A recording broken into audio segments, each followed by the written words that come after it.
As human beings, in the way we live together, we have choices about what will be the foundation of our society, of our culture.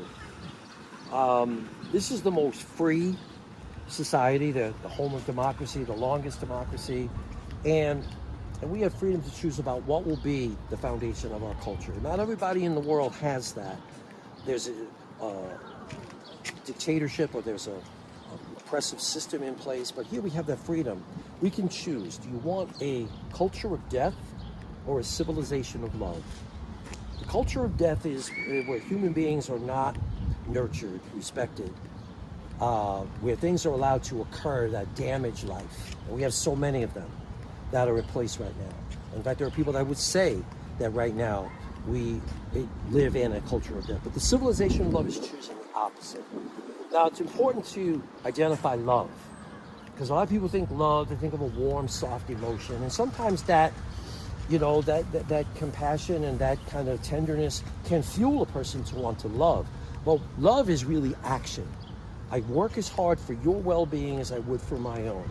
A civilization of love is that we work for each other's good. We create a way of life that has focused in it what is the greatest good for the greatest number, in the greatest number of circumstances, over the greatest amount of time, with the greatest responsible use of resources. We don't have that. Nobody is in office, no president that's ever ruled, no political party. No one's ever said that before. In fact, probably in human history, no people have ever been given this choice, this opportunity to say it's what we want. We know in our hearts what is the right way to live. We know that. We know our lives are worth nothing unless we have love. And yet we keep playing this game of hoping that even though our leaders don't subscribe to that, and our system doesn't subscribe to that, that hopefully the worst thing won't possibly happen. It's very naive and it's very foolish. But if you've never been given the option before, you're doing the best you can. Now, for the first time, you're being given that option to choose. We want to live in a civilization of love. And it's not about, and we expect you people to do it. It's about a movement of people saying, I will do my part. I commit to it. I want my life to be guided by this principle. I want to impart that to my children. And I want my community to live that way. And I will do what I can to help it more completely become that. So that's what this is about. Okay, the Civilization of Love movement is about people saying they're sick of the division and the hate and the fear and the anger and the contempt.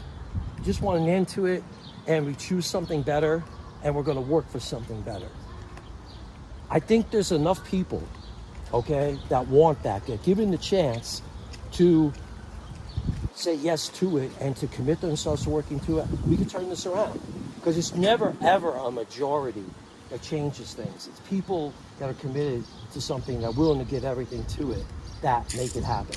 I'm inviting you, if you're watching this, I'm inviting you to join the movement, to get involved in it. I think love is the ultimate adventure. To create a loving society is maybe the latest, maybe the greatest human adventure that there is. I hope you say yes. Love to join in this fight with you.